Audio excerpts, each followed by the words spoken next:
இன்னைக்கு தாவேக நடத்தின ஒரு பொதுக்கூட்டத்தில் வந்து நாம் தமிழர் கட்சி வந்து பொருட்டே கிடையாதுங்கிறது உரிமையில் வந்து கடுமையாக விமர்சிக்கிறாங்க. உங்க அடிமட்ட தொண்டர்கள்ல இருந்து கொள்கை பரப்பு செயலாளராக இருக்கட்டும், எல்லாருமே நாம் தமிழர் கட்சி வந்து உரிமையில் விமர்சிக்கிறாங்க. அது எப்படி நான் பாக்குறீங்க?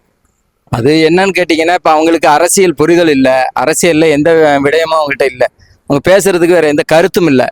இப்ப நாம் தமிழர் எடுத்துக்கிட்டீங்கன்னா மண்ணுக்காகவும் மக்களுக்காகவும் பேசுறதுக்கு நிறைய இருக்கு. அதனால நாங்க பேசுறோம், பேசிக்கிட்டே இருக்கணும்னு சொல்றாங்க.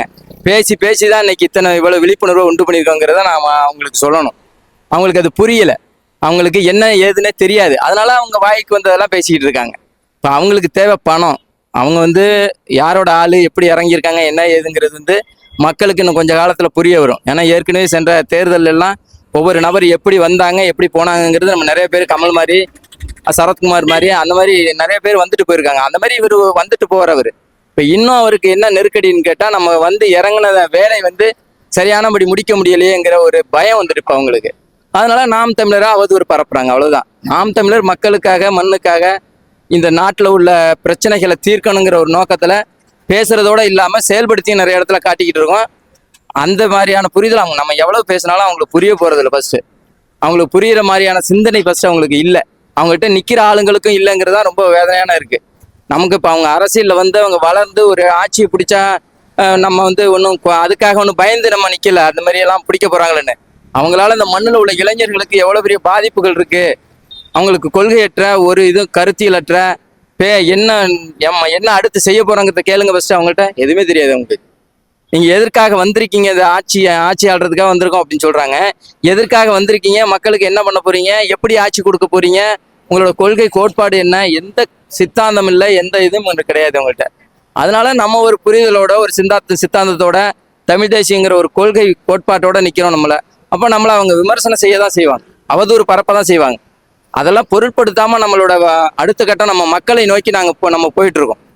மற்ற கட்சிகள்லாம் வந்து அதிமுக கூட இப்போ கூட்டணியில நிறைய பேர் இப்போ இணைய ஆரம்பிக்கிறாங்க. திமுக கூட்டணி அப்படியே வலிமையா இருக்கு, தாவேக கூட்டணிக்கு ஆட்களை கூப்பிட்டு இருக்கு. ஆனா நாம் தமிழர் கட்சி வந்து இந்த முறையும் தனிச்சே நிக்கிறீங்க. எந்த தைரியத்தில் நிக்கிறீங்க? தைரியம் மக்களை நம்பி நிற்கிறோம். மக்களுக்கு புரிதலை உண்டு பண்ணிட்டு இருக்கோம். மக்கள்கிட்டயே போறோம். நாங்க மக்களுக்கு எடுத்து சொல்றோம். நிறைய மாற்றங்கள் இருக்கு சமூகத்துல இருக்கிற மக்கள்ல வந்து நிறைய விழிப்புணர்வு அடைய வச்சிருக்கோம். அதுவே பெரிய வெற்றி தான். நாம் தமிழருக்கு உள்ள பெரிய வெற்றி என்னன்னு கேட்டீங்கன்னா, அதுங்க தேர்தல் என்ன ஓட்டு வாங்கி வெற்றி பெறது மட்டும் இல்லை, வெற்றி மக்கள்கிட்ட கொண்டுட்டு போய் சேர்த்துருக்கோம், புரிதலை உண்டு பண்ணியிருக்கோம். இப்போ நாம் தமிழரே ஒரு கட்டத்தில் இல்லாம இருந்தா கூட இந்த மக்களுக்கான ஒரு புரிதல் வரும். அரசியல்னா என்ன, எப்படி ஒரு தலைவனை தேர்ந்தெடுக்கணும், நமக்கான தலைவன் யாரு அப்படிங்கிறத தேர்ந்தெடுக்கிற அந்த தகுதியை உண்டு பண்றோம் நாங்க. அதுதான் அதுக்காக தான் களத்துல தனிச்சு நிற்கிறோம். இப்போ நாங்கள் வெற்றி பெற்று நாளைக்கு ஒரு எம்எல்ஏ ஒரு எம்பி ஆகி உள்ள போய் சட்டமன்றத்தில் ஒன்றும் பண்ண முடியாது. முழுமையா கைப்பற்றணும் தமிழகத்தை.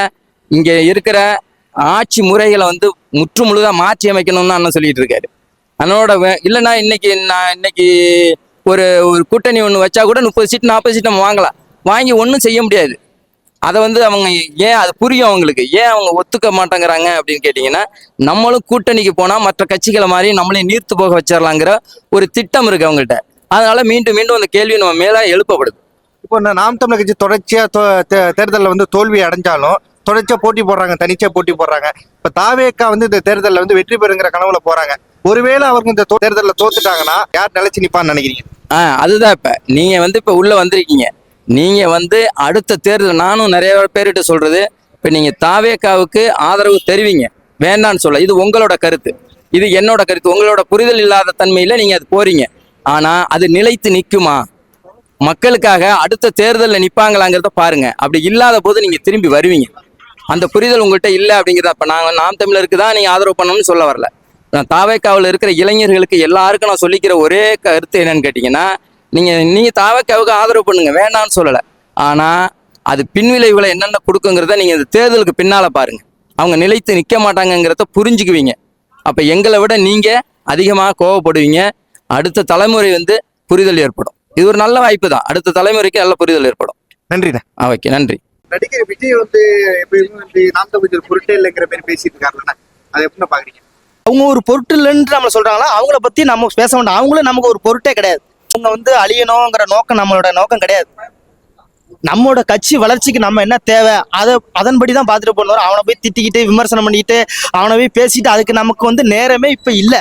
நம்ம கட்சி வேலை என்னமோ அதை பார்த்துட்டு போயிட்டே இருக்க வேண்டியதான். விஜய் அதை பண்றாரு இதை பண்றாரு.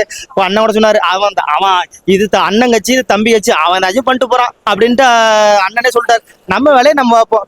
ஏன்னா நம்மளோட அரசியல் அவன் புரிஞ்சுக்கிறதுக்கு இன்னும் 50 வருஷம் நாள் ஆகும்.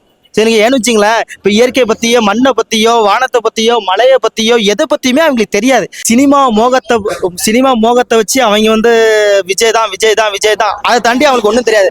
மலைன்னா என்னன்னு தெரியாது, காடுனா என்னன்னு தெரியாது, மண் வளம்னா என்னன்னு தெரியாது, மழைகள்னா என்னன்னு தெரியாது, எதுவுமே தெரியாது. அவங்கள்ட்ட எல்லாம் போய் அரசியலை போய் விமர்சிச்சு நான் அவனை போய் விமர்சிக்கிறது, இவன் வந்து என்ன விமர்சிக்கிறது, அதெல்லாம் வேலை இல்லை. நம்மளோட கட்சி என்னோட வேலை. நமக்கு நிறைய வேலை இருக்கு.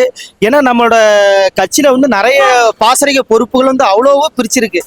அந்த வேலையை பார்க்கறதா எங்களுக்கு நேரம் இருக்கு. விஜயை பத்தி விமர்சிக்கிறதுக்கே நமக்கு வேலையே கிடையாது.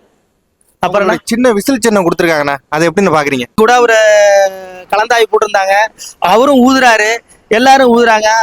அது வந்து சொல்லுவாங்களே விசில் அடிச்சாங்க குஞ்சுன்னு சொல்லுவாங்களே, அது மாதிரி இருக்காது. அது வந்து அந்த அளவுக்கு சரியில்லை. சீமானவர்களை நாம் தமிழர் கட்சியும் தமிழர்கள் ஆதரிக்கணும்னா ஒற்றை வரியில என்ன நீங்க சொல்லுவீங்க? சீமானு தானே ஆதரிக்கணும். வேற தமிழுக்கும் மண்ணுக்கும் அவர் தானே செந்தமிழ் சீமானம் தானே ஆதரிக்கணும். வேற யாருமே ஆதரிக்க முடியாதுண்ணே. ஏன்னு வச்சுங்களேன், இந்த நிலத்துல வந்து நம்ம ஆண்டது வந்து திராவிடத்தை ஒழிக்கணும்னா இந்த சீமானுங்கிற கடப்பாரை கொண்டு வந்து அவங்கள குத்தி உடைச்சா மட்டும்தான் திராவிடத்தை ஒழிச்சு காலி பண்ண முடியும். சரிங்களா? அதை தாண்டி இங்க ஜாதி கட்சிகளும் ஒன்று இருக்கு. இருங்க, ரொம்ப நீண்ட நாட்களுக்கு பிறகு இப்பதான் தமிழரின் மாநாடுன்னு ஒன்று நடக்க போகுது. மாற்றத்திற்கான தமிழரின் மாநாடுன்னு ஒன்று நடக்க போகுது. இப்போ வந்து ஜாதிக்காக கூடியிருப்பான், திராவிட கட்சிக்காக கூடியிருப்பான். இந்த சொல்றாங்க பாருங்க, தமிழ் தேசியமும் திராவிடமும் 2 கண்கள் சொல்றாங்க, அதுக்காக கூடியிருப்பான். இப்பதான் தமிழர் பெரிய ஒரு இனத்திற்காக இப்பதான் கூட போறான். இதுதாங்க எங்களுக்கு மாநாடு, இதுதான் பெரிய மாநாடு.